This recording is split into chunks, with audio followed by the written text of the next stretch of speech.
So, the holidays are gearing up, and I have had opportunities to run into people who are filled with grandiosity and ego and inflated self-importance. I don't know if that's been an occasion for you ever, but it comes up for me around this time of year.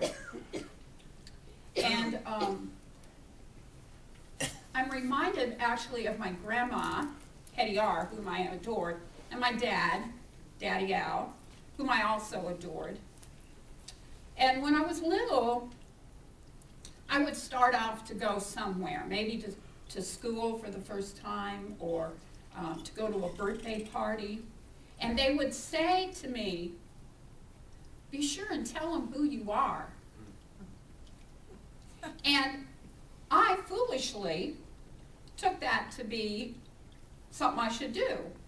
And so I would tell them who I was.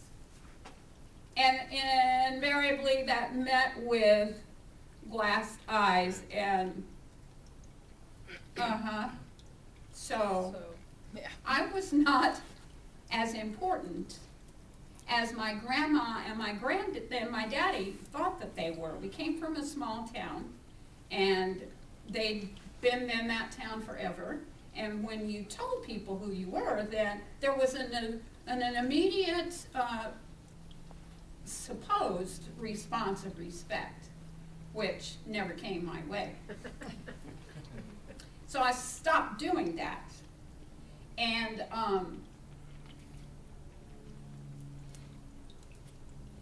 I've sort of developed a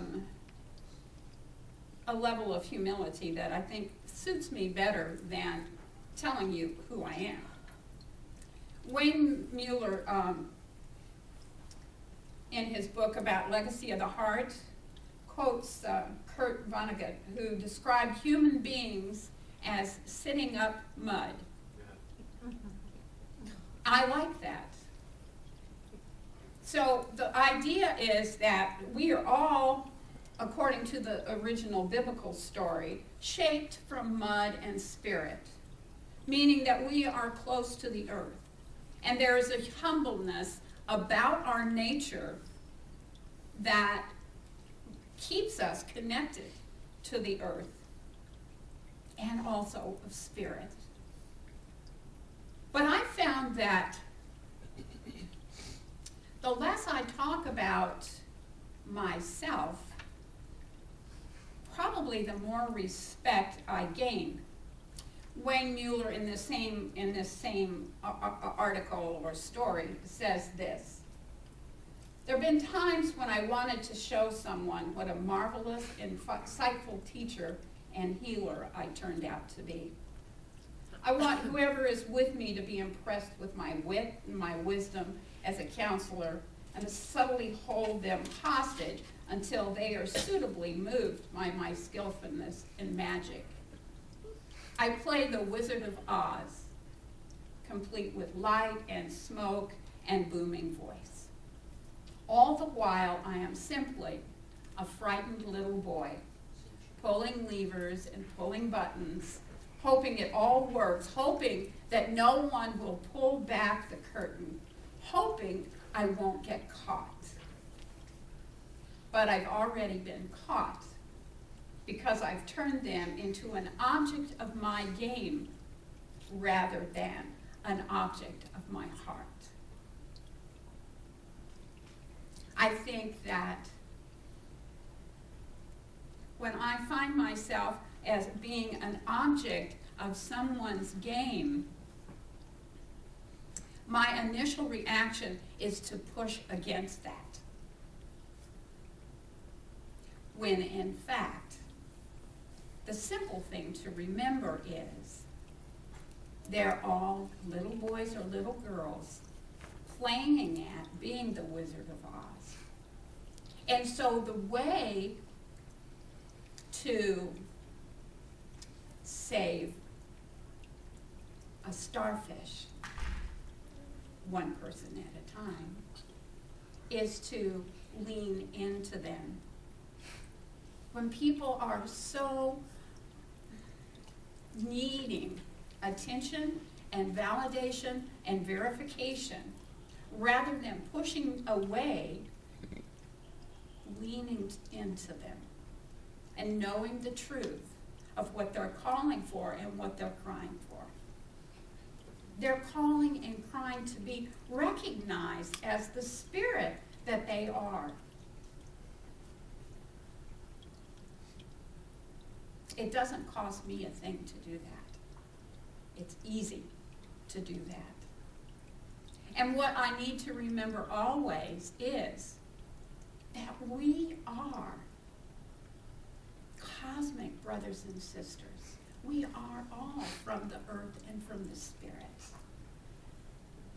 And so walking that balance of humility and confidence calls us to be the truth of who we are.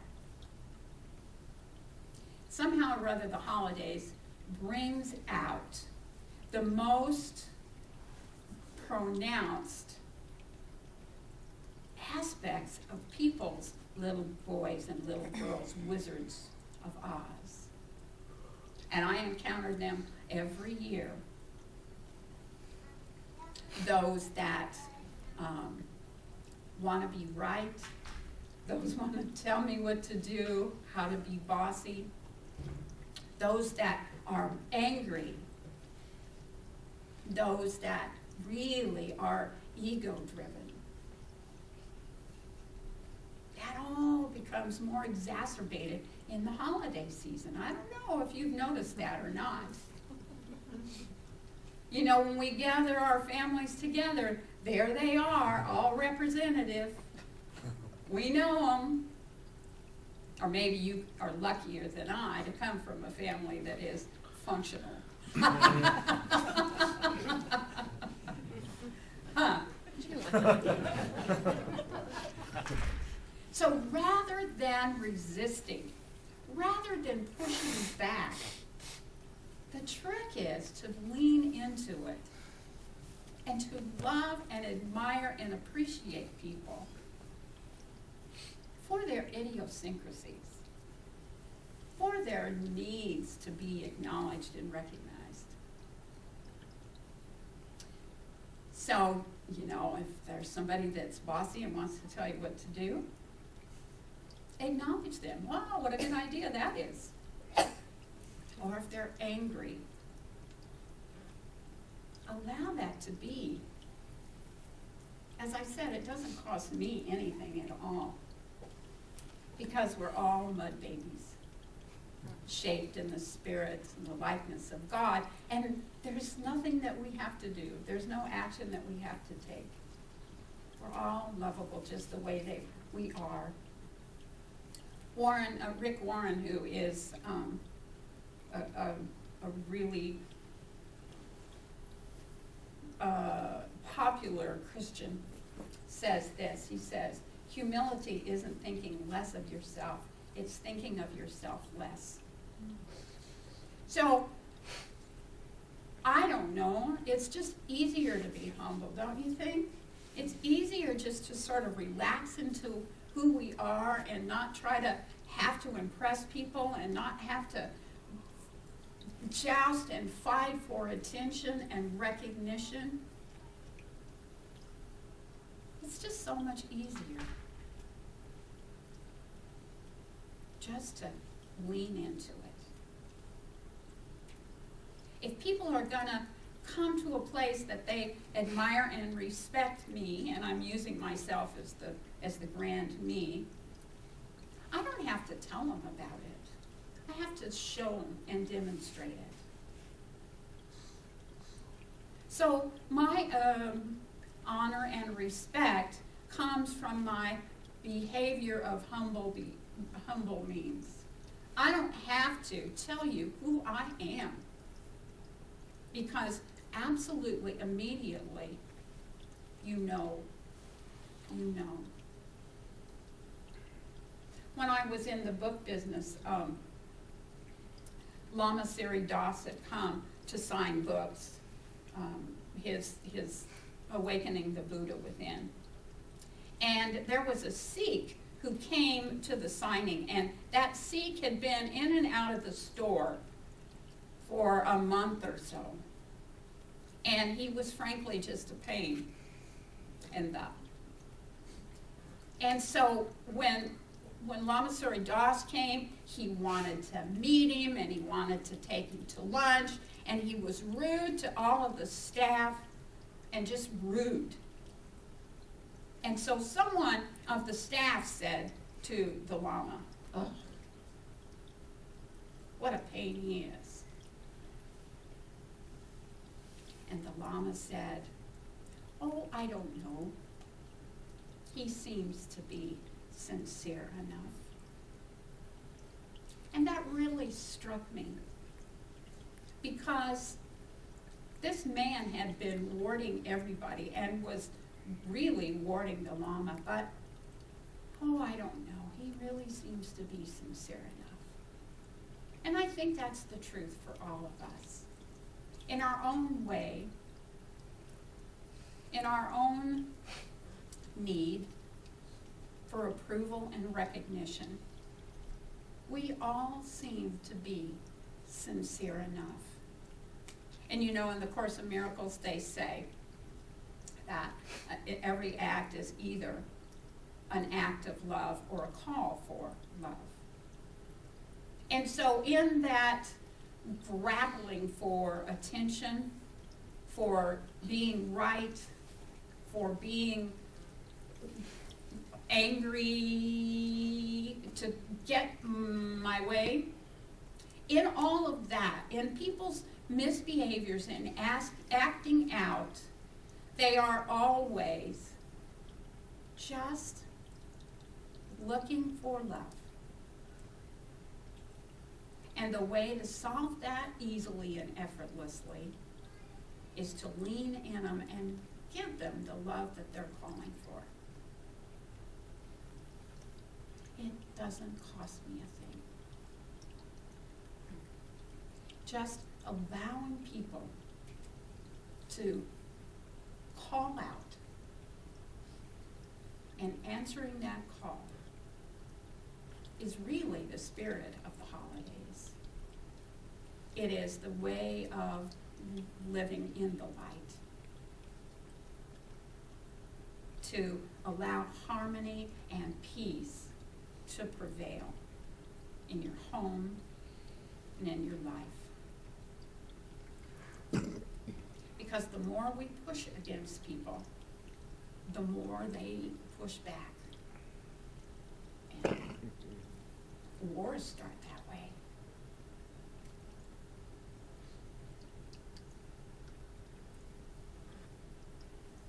So,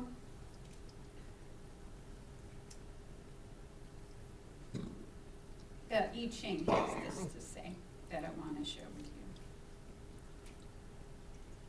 The man of Tao remains unknown. Perfect virtue produces nothing. No self is true self. And the greatest man is nobody.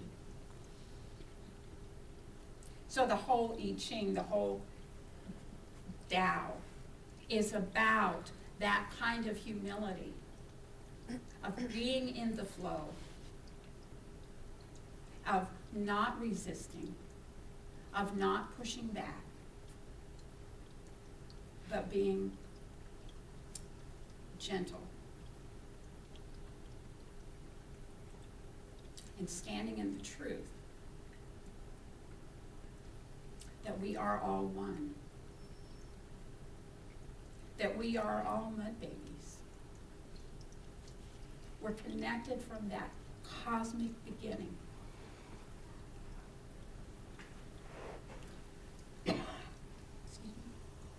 And as I make judgments, as I resist, truly I am making judgments in resisting spirit. Because we are all expressions of the divine.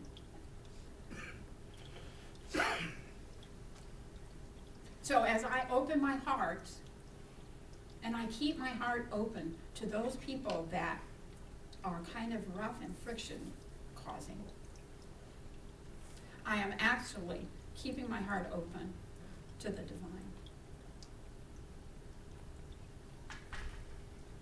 So I have chosen this year to adopt that philosophy, to lean into people when they're calling for attention, to lean into people when they're being difficult, knowing full well that they are those little wizards of Oz, trying for attention, calling for attention, trying to flim-flam themselves and me into acknowledging them, when in fact that's unnecessary, when in fact just acknowledging the spirit and the essence and the divinity within everyone, leaning into folks in love and in humility. So I wish you all the beginning of a lovely holiday season, and calling to you to remember that it is all a process. There's nothing that needs to be stressful. There's nothing that you need to push against. Remembering that this is the season of love, and somehow or other, oddly enough, that all gets lost. So right here on the 1st of December, I'm calling you to remember what this season of light is all about. Calling you to remember that we are all mud babies. We are all created and shaped from that divine spark. And I love you all. Namaste. Would invite the practitioners and the minister to stand with me in full consciousness.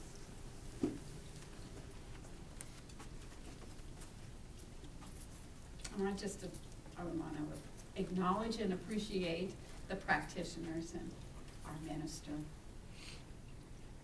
for the dedication. The box over here is the prayer box, and you can leave a prayer request and trust and know that they're going to hold you in prayer for a whole week.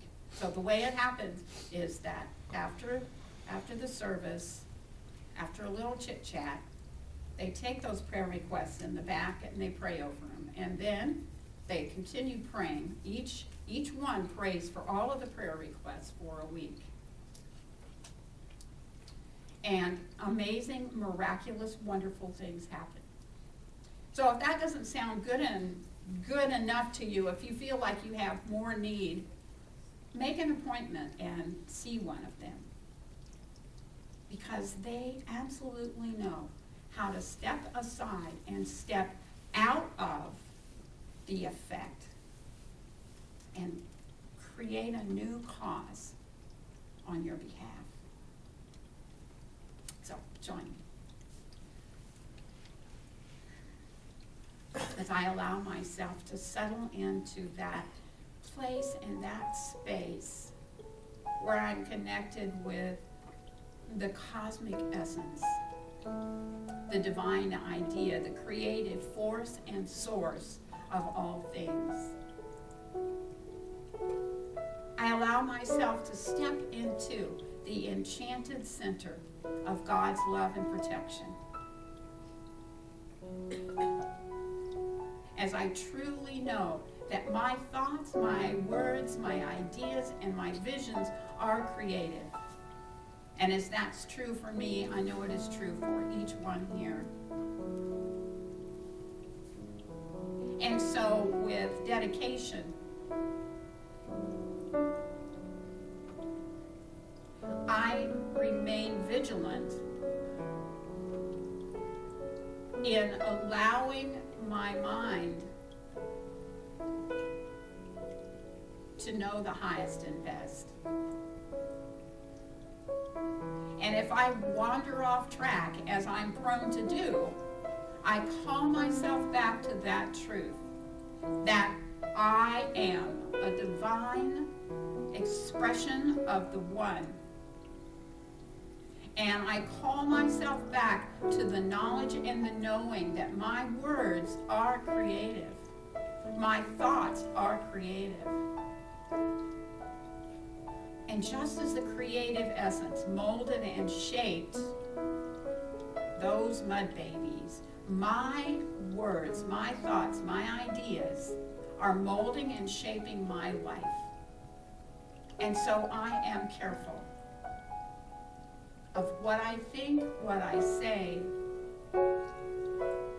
I'm careful to lean in with love to those circumstances, those situations, and those people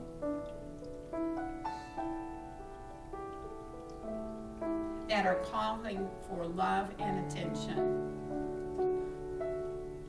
I'm vigilant in remembering that it is all God. And everyone I speak to, everyone I see, everyone that calls my attention is an expression of the universal one, the God. And so I respect and honor that truth.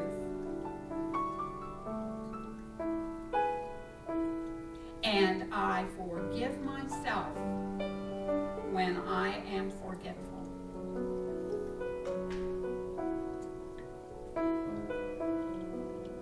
So with joy, I call my attention to vibrant, vital good health for everyone present. I call my attention to loving relationships and supportive friendships. I call my attention to abundance in all ways that is wonderfully good. I call my attention to love. And I open my heart and allow the rich, full expression of that love to flow from me, knowing it must come back, it must be returned to me tenfold. So with gratitude, as I've seen it, as I've felt it, as I've spoken it, I know that it is done. And I claim it for everyone present and everyone that calls my attention. And I invite you to own it and claim it with me as we declare it done, as we say, and so it is.